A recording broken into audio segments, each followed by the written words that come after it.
turma, estamos aqui retornando com o nosso último bloco, tá? Sobre o capítulo 4, fazendo a correção das nossas páginas do livro.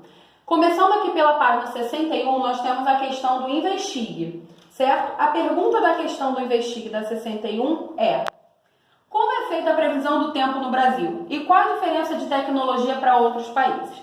Tanto no Brasil quanto em outros países, vamos utilizar as informações sobre a condição atual da atmosfera. Qual é a atmosfera naquele instante? Verificando temperatura, umidade, pressão, presença de nuvens que não está aí, entre outros fatores.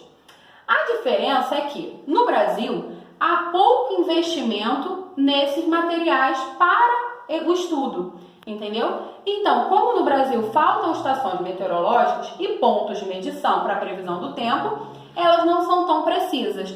Então, o que difere a previsão do tempo do Brasil para outros países que valorizam mais isso, investem mais em máquinas, né, maquinário para isso, é essa coisa da precisão. O Brasil, a meteorologia é menos precisa do que nos demais países. Na página 68, nós temos um outro investigue. A pergunta da página 68 é: por que às vezes temos a impressão de que a previsão do tempo errou? Como a gente acabou de falar, né, no Brasil, então, muitas vezes ocorre um erro por falta de material, né, para medir tudo que tem que ser medido para ter uma precisão na medição. E isso é muito mais comum acontecer no verão, né? Porque no verão o tempo varia muito. E aí o que eles fazem? Eles têm uma ideia do que vai acontecer, mas eles não podem dar uma certeza, porque nesse período, nessa estação do ano, a atmosfera é altamente instável. Se ela é instável, ela não está estabilizada, ela varia muito. Qualquer ventinho, um sol mais forte ou uma pressão alterada muda totalmente a previsão do tempo, que a gente pensava que o nosso final de semana ia ser ensolarado e ele do nada vira um tempo nublado, tá bom, turma? Vamos continuando aqui agora para a nossa página 69 e 70. Na 69 e 70 nós temos o exercite sua memória, né? Na questão 1 fala assim, leia o texto. As nuvens são brancas graças a uma grande quantidade de pequenos cristais de gelo, que foram as nuvens que a gente viu, né? Além disso, devido à variada altitude, elas possuem diferentes nomes.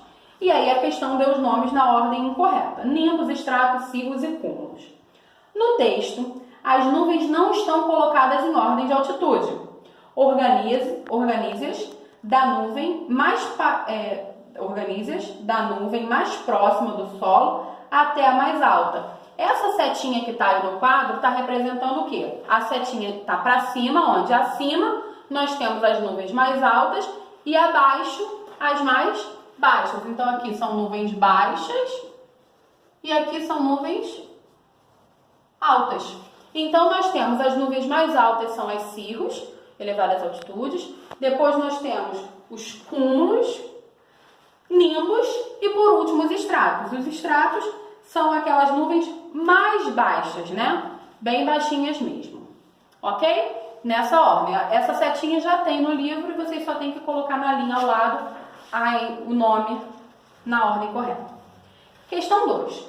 Faça a diferenciação dos aparelhos a seguir usando a meteorologia. Ou seja, o que ele quer que você saiba? Ele deu os aparelhos e ele quer que você diga qual a utilidade dele para prever, né, o tempo e a meteorologia. Então, o anemômetro, ele mede a velocidade do vento, o higrômetro mede a umidade relativa do ar e a biruta verifica a direção do vento. Somente isso que nós tínhamos que fazer. Na questão 3, tem uma parte que vocês têm que fazer sozinhos. Vem assim, ó: faça o acompanhamento da temperatura de sua cidade e saiba em que estações do ano você se encontra. Porém, tem um quadrinho aí. O quadrinho tem temperatura. Aí você vai verificar primeiro, segundo, terceiro e quarto e quinto dia. Aí isso é pessoal. Depois vem, primeiramente, pegue o termômetro e verifique no intervalo de, por exemplo, 5 dias a temperatura média. Para isso, coloque seu termômetro preso com uma fita adesiva numa placa de madeira na parede do lado de fora da sua casa e anote as temperaturas sempre no mesmo horário. Isso que vocês vão preencher o quadrinho.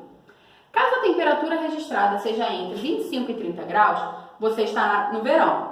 Já se ela ficar próxima de 10 graus, você estará no inverno. Então, em qual estação você se encontra?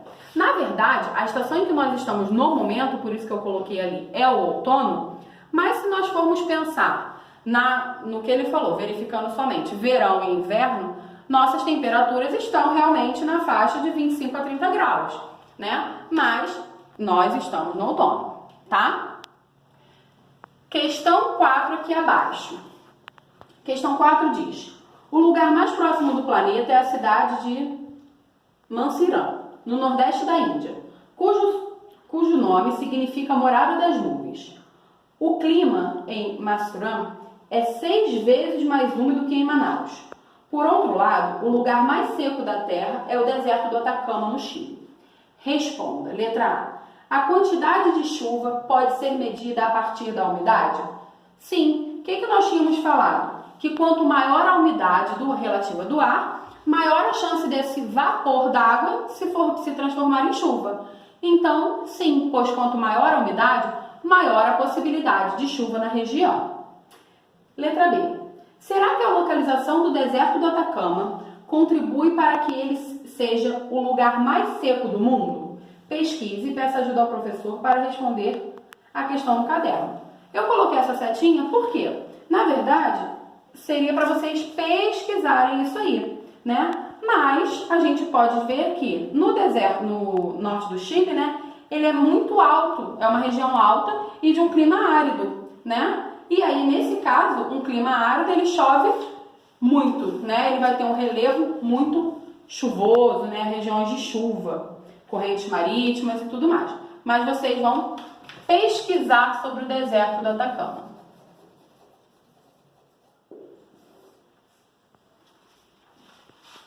A questão 5 que está aí, a gente não vai fazer porque diz que é uma pesquisa em grupo sobre a previsão do tempo no Brasil, tá? Montar um cartaz, então essa daí está descartada, eu nem botei na folhinha para casa, tá ok? Vamos dar continuidade agora para a página 75 a 77, com ciência em prática.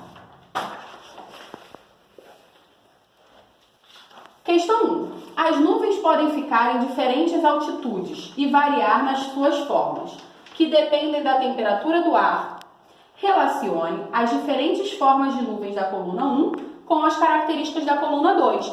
Se pegar a outra aula onde eu falei sobre as nuvens no primeiro bloco, é só verificar as características dela. E quem tem o livro, está no livro também. Então, nós temos cirros, cúmulos, estratos e nimbos. E se nós compararmos com a coluna 2, a alternativa correta que nós iríamos marcar seria a letra B. Não tem necessidade de eu ficar lendo isso aqui tudo, tá? Questão 2. Pedro, um meteorologista, acabou misturando todos os equipamentos de análise da estação meteorológica onde trabalha. Ajude a classificar cada aparelho com a sua devida função. Então, os aparelhos meteorológicos estão listados na primeira coluna, de A até a letra E, e do lado direito nós temos as coisas que ele vai medir: chuva, umidade, direção do vento, temperatura, pressão. Vendo na sequência, só vocês verificarem também a nossa aula, né? Eu vou colocar ali na horizontal, aqui de vocês está na vertical, mas eu vou colocar na horizontal a sequência que ficariam as letrinhas. Então, a gente tem letra C para chuva, que é o pluviômetro. Depois nós temos letra E para biruta, que é a direção do vento. Depois vem a letra A, temperatura, que é o termômetro. Depois, letra B, umidade, que é o higrômetro. E depois a letra D, pressão, que é relacionada ao barômetro. Tá ok? Então, essa sequência aí, vocês vão escrever ela na vertical aí para vocês. Questão 3. Assinale a alternativa correta. Então, vocês vão ler tudo que está falando aí sobre todo o assunto que nós demos e verificar a alternativa correta. O gabarito seria a letra C, que diz: para que possamos definir o clima de uma região, faz-se necessária a observação constante das características das condições atmosféricas dessa região num longo espaço de tempo. Foi o que eu falei no segundo bloco, tá? No segundo bloco foi o que eu comentei como nós poderíamos prever tudo que nós temos que observar para verificar o clima da região, a temperatura, tudo mais, previsão do tempo. 4. O deslocamento das massas de ar que dão origem aos ventos se faz sempre. Essa questão eu falei, né? É a letra C. Eu falei que é sempre das áreas de alta pressão para as baixas. Na hora que eu expliquei, eu comentei isso aí, que tinha questão. Questão 5. Sobre a relação entre tempo e clima, é correto dizer que eu falei o significado de clima e de tempo no bloco 1. E aí a nossa resposta seria a letra A. O clima é a sucessão de eventos relacionados com o tempo meteorológico. Então, 5, letra A. 6. Os prognósticos elaborados pelos Centros Mundiais de Previsão de Clima divulgaram para o trimestre de fevereiro, março e abril de 2002 a continuidade das condições normais de temperatura nas águas do Oceano Pacífico Equatorial. Indicam, portanto, condições de chuva e de temperatura próxima à média climatológica em todo o estado do Rio Grande do Sul.